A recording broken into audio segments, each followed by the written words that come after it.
미래를 보는 창 JTB. 안녕하세요. JTB J입니다. 연휴 동안 잘 보내셨나요?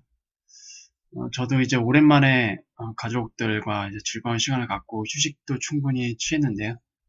그동안 미국이나 유럽이나 그리고 아시아 쪽에 큰 이슈는 없었습니다.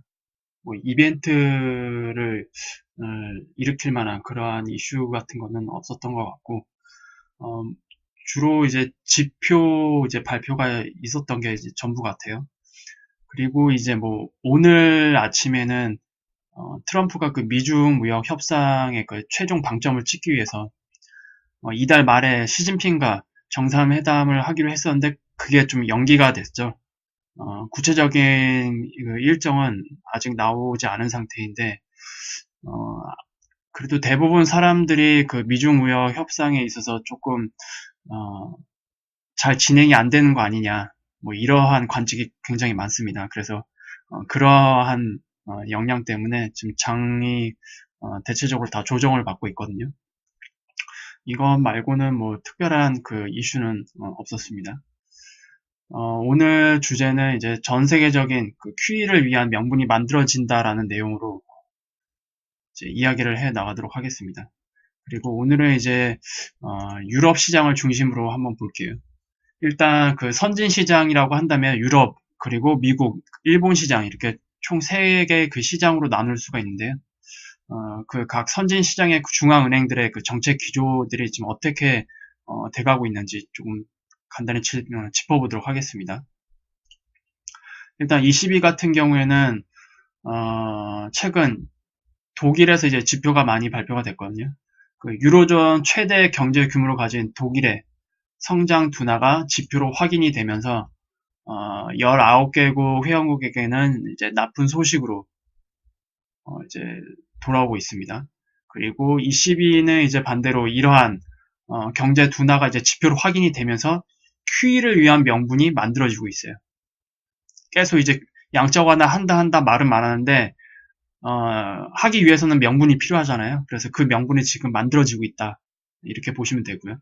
그리고 그 일본 중앙은행 같은 경우에는 일단 당초 목표로 했던 인플레이션 2%에도 이제 절반에도 미치지 못하는 그런 수준으로 지금 나타나고 있고, 그리고 연준이 그 1월 FOMC를 통해서 사실상 그 한 걸음 물러섰기 때문에 그 결과를 확인한 후에 얼마 전에 부총재가 양적 완화 장기화에 따른 부작용에도 불구하고 양적 완화를 확대하기로 결정했습니다. 그래서 강력한 양적 완화를 계속 해 나가겠다라고 이제 최종적으로 결정을 했고요. 그리고 연준 같은 경우는 저번 그 영상에서도 말씀을 드렸지만 점진적인 금리 인상 기조에서 한 걸음 물러섰습니다. 그리고 경제 지원을 위해서 통화 정책을 병행할 준비가 되어 있다. 그리고 문제가 될 경우에는 긴축 중단과 함께 크게 움직일 거다. 사실상 양적 완화 시행을 염두한 발언이었죠. 그래서 전 세계적으로 이 선진 시장들이 그 중앙은행들의 그 정책 기조가 점점 부양책 쪽으로 기울고 있다. 그리고 여기에는 부양책이 이제 키포인트죠. QE를 하는 방향으로 서서히 환경이 만들어지고 있다라고 이제 보시면 됩니다. 제가 유럽 시장을 이제 집중적으로 본다고 했는데, CNBC 이제 최근 기사, 이거는 이제 어제 기사거든요. 그 이유는 그 글로벌 무역에 대한 두려움으로 독일의 성장 전망을 축소를 했습니다. 그리고 유로존 최대 경제권을 가진 독일의 성장 둔화는 유로화를 공유하는 나머지 19개국 회원국에게는 나쁜 소식이 될 가능성이 높다는 것을 의미한다. 그리고 독일 통계청은 지난달 2018년에 GDP 성장률이 2017년에는 2.2%인데 반해서 2018년에는 1.5%로 낮아졌다고 최종 발표를 했습니다. 그래서 이 경제 둔화가 현실화된 모습을 지표로 이제 확인을 하는 그런 시기거든요. 그 자세한 내용을 보면은 독일의 그 1.5% GDP 성장은 5년 만에 가장 낮은 성장률이라고 합니다. 그리고 12월에 독일 산업 생산은 전년 대비 0.4% 감소를 했거든요. 이거는 4개월 연속 감속세를 보이고 있습니다. 그리고 그 IMF도 지난달에 새로운 배출량 규정이 그 대형 자동차 제조 산업에 부담을 주고 있다. 그래서 이 자동차 산업에서 가장 중요한 위치를 차지하고 있는 국가가 또 독일이잖아요. 그래서 독일의 성장에 대해 경고를 이미 했습니다. 그리고 이번 주 수요일에 발표한 12월 산업 주문 지수는 전월 대비 1.6% 감소를 했거든요. 근데 분석가들은 당초 0.3% 증가를 전망을 했습니다. 그런데 실제로는 이제 1.6% 감소가 나왔고, 이거는 6개월 만에 가장 가파르게 하락한 지표입니다. 그리고 전년 대비 기준으로는 7% 하락한 수치입니다. 그래서 유럽의 성장 동력으로 꼽히는 그 독일 경제가 2018년 4분기에 위축됐다는 추측을 나왔고, 4분기에 비관적인 보고서들이 이제 계속 나왔는데, 독일 경제가 작년 말기에 마이너스 성장으로 돌아섰을 수도 있음을 시사를 했었습니다.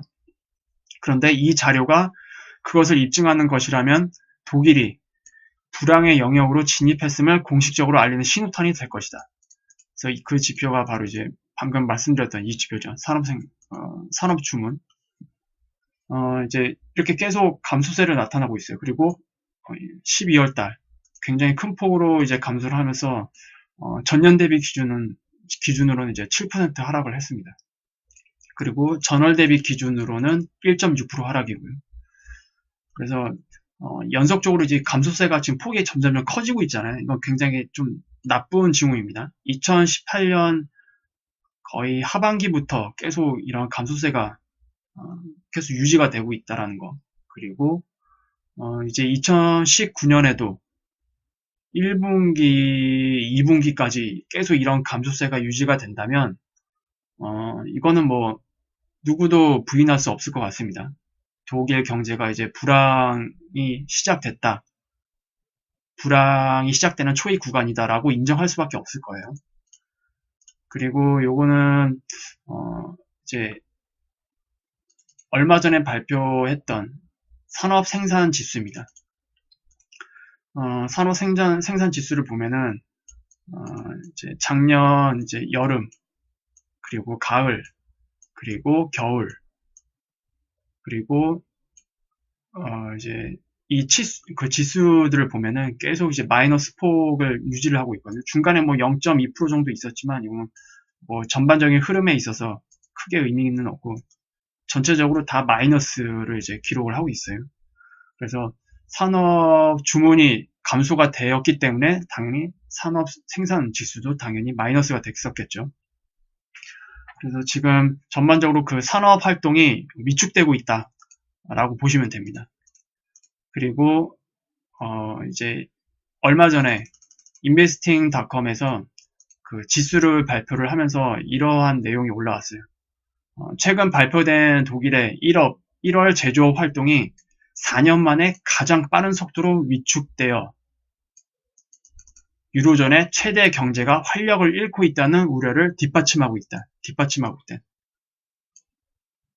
이거는 이제 지표로 지금 뒷받침하고 있다라는 거죠. 그래서 이러한 그 내용들이 있었습니다. 전반적으로 보면은 지금 유로존에서는 제일 중요한 지표가 독일의 지표잖아요. 전 세계에서 가장 중요한 지표가 이제 미국 지표이듯이 유로존 입장에서는 가장 중요한 지표가 이제 독일입니다. 독일이 꺾이면 유로존 전체가 꺾입니다. 미국이 꺾이면 전 세계가 꺾이고요. 그렇게 보시면 되고요. 그리고 중국이 꺾이면 이머징 마켓이 꺾이고 다 이러한 이제 연관관계가 있는데 독일이 지금 꺾이고 있다는 게 지표로 지금 확인이 되고 있습니다. 결국 그래서 전반적으로 유로존의 그 경제가 2019년 굉장히 안 좋을 거다라고 이제 예상을 할 수밖에 없고 여기는 이제 QE 드라기 총재가 양적 완화를 할 수 있는 명분이 만들어지고 있습니다. 그래서 아마 이러한 추세가 계속 유지가 된다면 유로존 같은 경우에도 양적 완화를 결국 시행할 수밖에 없겠죠. 일본은 이미 하고 있고 앞으로 더 확대할 거라고 발표를 했고요. 그리고 일본이 꺾이고 독일이 꺾이고 그리고 미중 무역 협상이 제대로 마무리가 안 돼서 결국 이머징 마켓도 지금의 그 반등 흐름을 마무리 짓고 다시 추세 하락으로 이어나간다면 전 세계적인 경제 둔화가 하반기에 나타날 수밖에 없거든요. 그렇게 되면 미국의 경제도 꺾이겠죠. 미국도 이미 지표로서 서서히 안 좋아진 흐름이 2018년 그 4분기 쪽에 이제 좀 나타나기 시작했었잖아요. 뭐 PMI 지수라든지 이런 것들이 이제 2019년 상반기에도 나타날 겁니다. 그렇게 되면은 그 둔화가 현실화가 된 거고 지표로 확인이 다 되고 그리고 실제적으로 이제 침체로 가는 그러한 이제 국면으로 2019년이 흘러가게 될 텐데 그렇게 되면 미국도 연준에서 밝혔듯이 긴축을 중단을 하고 부양책을 꺼내들 가능성이 있습니다. 뭐 그때가 뭐 언제가 될지는 모르겠지만 어쨌든 지금의 흐름이 유지가 된다면 그렇고 그리고 미중 무역 협상이 결과적으로 제대로 끝나지 않는다면 이제 관세가 이제 매겨지겠죠. 추가로 15%가 추가로 매겨지게 됩니다. 그렇게 되면은 기존에 있었던 그런 관세와 더불어서 이것이 그냥 그만큼만 누적이 되는 게 아니고 더 악화된 그런 그 효과를 줄 거거든요. 그렇게 되면 중국 경제도 굉장히 나빠질 수밖에 없습니다. 이 상태에서 관세가 추가로 매겨진다면 중국의 그 위안화와 달러 환율을 봤을 때 더 이상 그 환율로 방어하기는 힘들거든요. 그렇게 되면 중국이 좀 심하게 꺾일 것 같고 그와 더불어서 이머징 마켓 국가들, 뭐 우리나라를 필두로 해서 다 꺾일 겁니다. 심각하게. 그렇게 되면은 미국도 이제 많이 영향을 받겠죠. 그래서 이러한 그 우려들이 결국 시장의 우려들이 지표로 전 세계적으로 이제 확인되는 그런 흐름으로 가게 되는 게 아닐까 지금 그러한 흐름 속에 있습니다. 그래서 과연 전 세계적으로 양적 완화를 할 수밖에 없는 이 환경으로 지금 계속 가고 있는데 중간중간에 반등이 나오는 것들은 근본적인 원인이 해결되지 않은 상태에서 거의 립서비스적인 그런 발언들이나 아니면 일부 그 통화 정책으로 이제 호재를 만드는 모습으로 반등을 하고 있기 때문에 이것이 정말로 반등을 넘어서 완전히 추세 전환을 그러니까 상승으로 추세를 전환시키려면 이런 근본적인 문제들이 다 해결이 되어야 됩니다. 지금 그러한 것들이 해결되느냐 마느냐의 그 중대한 기로에 서 있다. 특히 미중 무역 협상 이것들이 이제 어떻게 진행이 될 것인지 이걸 좀 두고 봐야 될 것 같아요. 미중 무역 협상. 지금 미중 무역 협상이 결국 고위급 회담이 다시 열리기로 다시 열리기로 한 것으로 지금 확인이 되고 있거든요.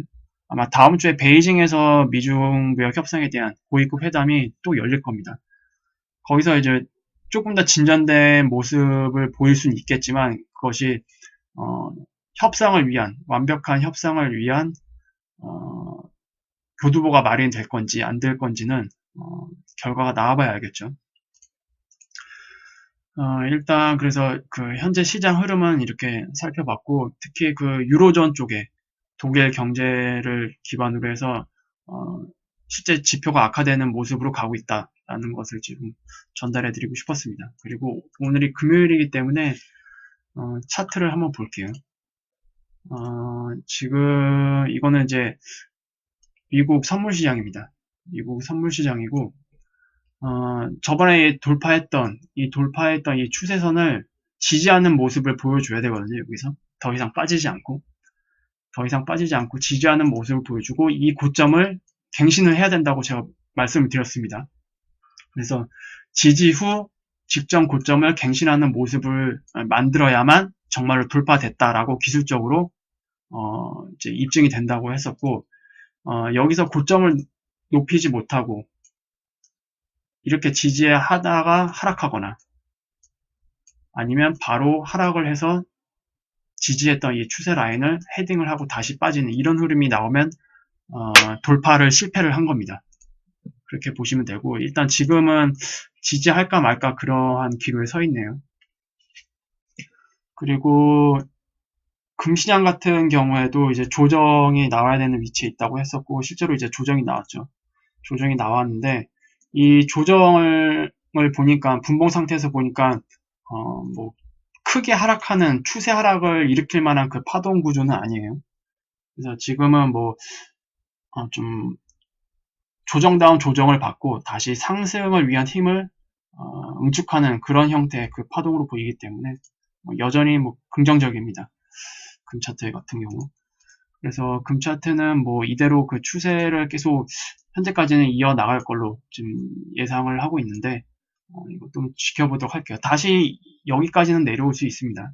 여기까지는 뭐 내려도 뭐 크게 할 말 없는 자리고, 이제 경제 둔화가 이제 실제로 지표로 확인이 되면서 금 시세 같은 경우에는 계속 상방으로 가게 될 겁니다. 그리고 전 세계적으로 이 QE, 양적 완화를 만드는 이런 환경이 조성이 될수록 금 차트도 위로 갈 수밖에 없어요. 이것들이 같이 연관관계가 있으니까 같이 그런 관계를 고려를 하시면서 흐름을 보시면 될 것 같습니다. 그리고 이제 우리나라 원달러 환율 시장 같은 경우에는 뭐 아직 크게 뭐 벗어난 부분은 없습니다. 예상에서. 계속 이 추세, 하락 추세 밑에서 계속 움직이고 있는데, 여기를 이제 언제 돌파할지가 이제 문제겠죠. 이거를 돌파한 후에 원달러 환율은 큰 방향성이 나온다고 말씀을 드렸고, 그때까지는 뭐 큰 움직임은 없을 걸로 예상이 됩니다. 그리고 선물 시장 같은 경우에도 제가 지난번 여기서 조정이 나올 때가 된 자리다라고 말씀을 드렸는데, 오늘도 장 시작하자마자 개파락으로 시작을 해서 지금 현재 마이너스 1.36% 하락을 하고 있거든요. 뭐 이것이 뭐 큰 하락으로 이어지는 파동으로 될지 안 될지는 더 지켜봐야 됩니다. 아직 단기적인 추세는 살아있거든요. 단기적인 추세는 살아있기 때문에 이 단기의 추세를 이제 언제 무너뜨리냐가 조금 중요할 것 같아요. 여기서 일단 지지를 하는 모습이 나온다면 다시 위로 반등을 할 거고요. 그게 아니라 이것을 이제 강하게 이탈하는 흐름이 계속 이어진다면 이 전체 상승에 대한 조정이 나와야 되겠죠. 그래서 지금 흐름은 일단 뭐 큰 방향을 결정짓는 형태의 그런 흐름은 아직 나타나고 있지 않아요. 우리나라 시장도 그렇고 미국 시장도 그렇고 그리고 뭐 금 시장도 그렇고요. 그래서 전반적으로 뭐 큰 하락으로 이어지는 하락이 나온다라고 지금 뭐 입증할 만한 그런 움직임은 없지만 어쨌든 조정 장세다라고 보시면 될 것 같습니다. 그리고 이제 그 EU 집행위에서 이탈리아의 2019년 경제 성장 전망치를 0.2%로 내놨습니다. 0.2%라는 얘기는 실질적으로 마이너스 성장이에요. 실질적으로는 마이너스 성장입니다. GDP가 0.2% 성장한다고 이제 예측을 해놨기 때문에 이런 것들도 역시 ECB가 QE를 하기 위한 양적 완화를 하기 위한 명분으로 활용이 될 것 같아요. 그래서 이러한 그 흐름 속에서 결국 ECB는 양적 완화를 할 수밖에 없고 그리고 각종 지표들도 그렇지만 유럽에서는 그 대형 은행들의 그 부실 문제가 굉장히 심각하잖아요.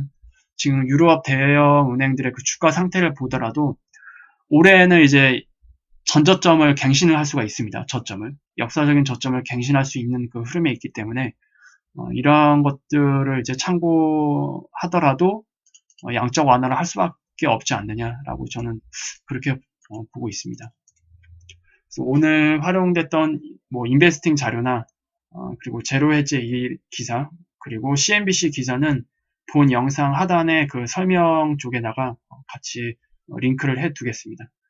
직접 그 내용을 확인하고 싶으신 분은 그 내용을 보시면 될 것 같아요. 그래서 오늘은 이제 긴 연휴를 마치고 처음 방송을 했고 이제 다시 이제 주말이잖아요. 주말 이후에는 또 어떤 내용들이 나오게 될지 좀 주목을 해보면서 어쨌든 지금 계속 지표가 발표되는 그런 기간이기 때문에 그래서 지표가 나올 때마다 그 내용들을 위주로 방송을 할 것 같아요. 그래서 여러분들도 뭐 추가적으로 확인되는 그 지표들, 뭐 우리나라 지표라든지 뭐 외국 지표라든지 이런 것들이 있으면 댓글로 남겨주시면 제가 그 내용들을 또 다시 검토를 해보고 구독자분들에게 같이 또 공유를 해줄 수 있는 그런 시간을 또 가질 수도 있으니까 같이 댓글을 통해서 정보를 공유해 주셨으면 좋겠습니다. 오늘 영상은 이 정도로 마무리하겠고요. 유익한 영상이 되셨다면 구독, 알람, 좋아요 부탁드립니다. 그럼 즐거운 주말 되시고요. 다음 주에 다시 뵙도록 하겠습니다. 감사합니다.